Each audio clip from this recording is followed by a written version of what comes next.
लेकिन एक बड़ी चुनौती यहाँ पर टीना करवीर ये मुद्दा बन चुका है। ये आधी आबादी आपके हिस्से से तो पूरी तरह से खिसक चुकी है। कहां वो 90 के दशक तक जब आपका राज हुआ करता था बिहार पे। जी आप मुझसे पूछ रही हैं? हाँ जी टीना जी देखिए, चुनाव खत्म, जुमला खत्म। अब इनको मैं क्रोनोलॉजी बताती हूँ।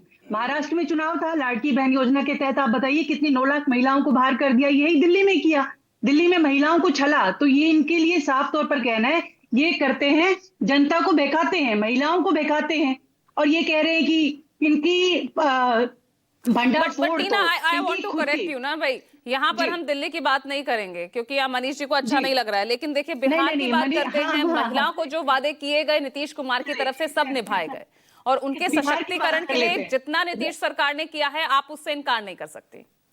राष्ट्रीय महिला आयोग की रिपोर्ट है, अभी 27 अगस्त को रिपोर्ट आई है, जिसमें पटना सबसे असुरक्षित सिटी माना गया है, शहर माना गया है। तो इनकी तो सरकार है वहां पर, तो ये अपने ही राज्य में महिलाओं को सुरक्षित नहीं कर पाते। महिलाएं भंडाफोड़ कर रही है। जो शराबबंदी की कह रहे हैं ना कि शराबबंदी कर रखी है हमने, किस तरीके से जो है पुरुष जो नकली शराब पीकर उनकी मौत हो रही है, इनका भंडाफोड़ बिहार की महिलाएं कर रही है। ये कितना भी चुनावी चूरन चटाने की कोशिश करे, जनता जानती है कि ये कितना झूठ बोलते हैं। ये हर राज्य में ऐसा करते हैं। चलिए दिल्ली की बात नहीं करते हैं, इनके खुद के राज्य में ही इतने बड़े बड़े वादे करते हैं, फिर ये भूल जाते हैं, कोई वादा पूरा नहीं करते हैं।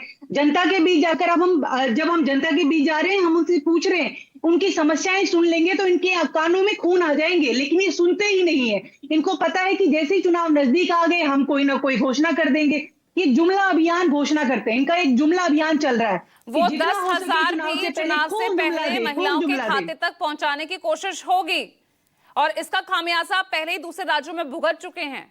टीना, तो फिर महिलाओं के खातों में अब तक क्यों नहीं आया? 8 मार्च को वादा किया था, पूछा जाएगा ना। तो पोर्टल आज लॉन्च हुई है ना, लोग अप्लाई कर रहे हैं, उसके बाद ही तो आगे प्रोसेस तो बढ़ेगा ना आगे।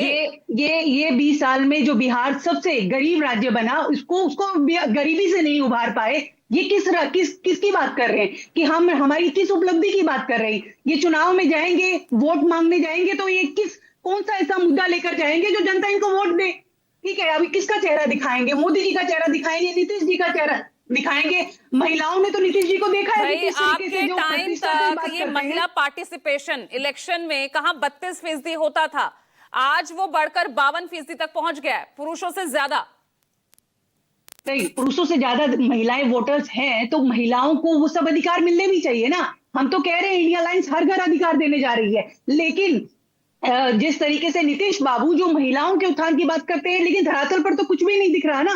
धरातल पर आपको करना चाहिए था कार्य, धरातल पर आपको किसने रोका है? आप तो इतने साल से सत्ता में रहे हैं। महिलाओं के साथ जिस तरीके से वीडियोज आ रहे हैं, उनके दिमागी रूप से जो वो विक्षिप्त हो रहे हैं, वो सबको दिख रहा है कि किस तरीके का व्यवहार कर रहे हैं। पहले तो आप ये तय करिए कि महिलाओं के उत्थान के लिए अगर आप इतनी बड़ी बड़ी बातें करते हैं तो उसे पूरा भी करने की कोशिश कीजिए, क्योंकि जब आप वोट लेकर और जब चुनाव खत्म हो जाते हैं तब आप कौन सी योजना पूरी नहीं की भाई? कौन सी योजना पूरी नहीं की? देखिए, नहीं, इनसे हर कोई नागरिक जो पूछेगा कि किस तरीके से आप महिला सुरक्षित क्यों है, बताइए। आप पटना में जो कि राजधानी, आप बताइए क्यों?